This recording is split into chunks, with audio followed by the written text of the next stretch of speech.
Solo levelling का first episode release हो चुका है और इस एनिमे के अंदर एक ऐसे वर्ल्ड के बारे में बताया गया है जहाँ पे डंजन्स और हंटर एग्जिस्ट करते हैं। डंजन्स उन डायमेंशंस को कहा जाता है जहाँ पे मॉन्स्टर्स पाए जाते हैं। इन सभी डायमेंशंस को एक्सेस करने के लिए डायमेंशन पोर्टल या फिर डायमेंशन गेट की जरूरत पड़ता है और ये सभी गेट अपने आप से ही वर्ल्ड के कहीं पे भी ओपन हो सकते हैं। और इन डायमेंशंस को ई से लेके एस तक की रैंकिंग दिया गया है। जो ई रैंक है वो सबसे ज्यादा वीकेस्ट रैंक है क्योंकि ई रैंक के सभी डंजन्स पे लो लेवल के मॉन्स्टर्स पाए जाते हैं और इनको कोई भी नॉर्मल हंटर आके आसानी से हरा सकता है। पर जैसे जैसे डंजन्स की रैंकिंग बढ़ते जाता है वैसे वैसे इनका जो डिफिकल्टी है वो भी इंक्रीज होता रहता है और जितने भी हाई रैंक के डंजन्स है उनमें हाई रैंक के बॉस और ज्यादा से ज्यादा मॉन्स्टर्स पाए जाते हैं।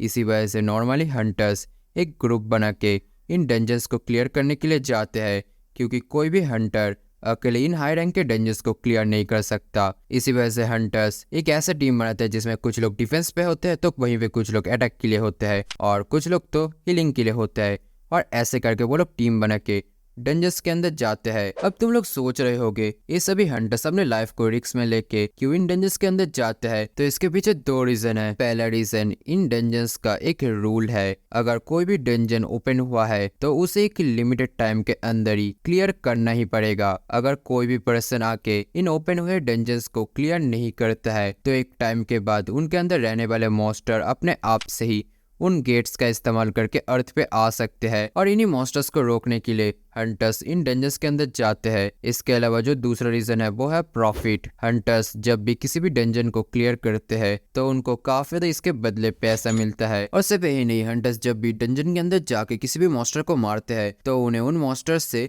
कुछ ना कुछ आइटम ड्रॉप में मिल ही जाता है और उन्हें आइटम को हंटर्स सेल करके पैसा कमा सकते हैं या फिर उन आइटम्स को अपने वेपन के तौर पे यूज कर सकते हैं। और इन सभी हंटर्स को बिल्कुल डंजन्स की तरह ई से लेके एस तक की एक रैंकिंग दिया गया है। अब किस हंटर को कौन सा रैंक मिलेगा ये उसके पावर्स के ऊपर डिपेंड करता है। अगर मान लो किसी हंटर ने ई रैंक के पावर को एवेक किया है तो वो लाइफ में कभी भी एक एस रैंकर नहीं बन पाएगा। ऐसे इसीलिए क्योंकि सभी हंटर्स के ऊपर एक रिस्ट्रिक्शन लगा हुआ है। हंटर्स अपने पावर्स को एवेक तो कर सकते हैं पर वो चाह के भी अपने पावर्स के रैंकिंग को बढ़ा नहीं सकते।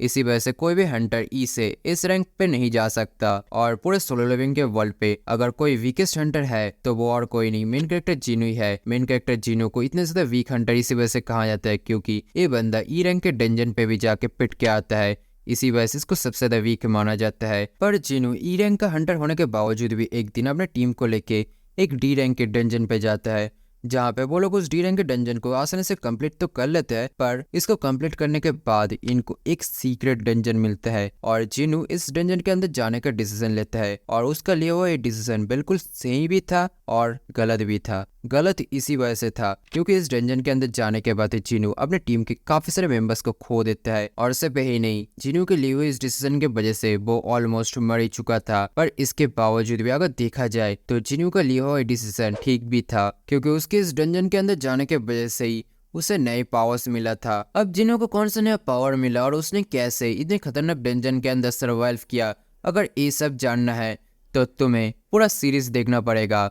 और इस एनिमे के अंदर बहुत सब कुछ है जो एक एनिमे फैन चाहता है। काफी अच्छे fight scenes, demons, magic powers, काफी अच्छे कैरेक्टर्स, एक अच्छा स्टोरी और एक अच्छा एनिमेशन। देखा जाए तो बहुत सब कुछ है जो एक एनिमे फैन चाहते हैं एक एनिमे के अंदर। और अगर तुम वन पंच मैन के ऑल 17 S+ हीरोज के बारे में जानना चाहते हो तो इस वाले वीडियो को जरूर से देखना।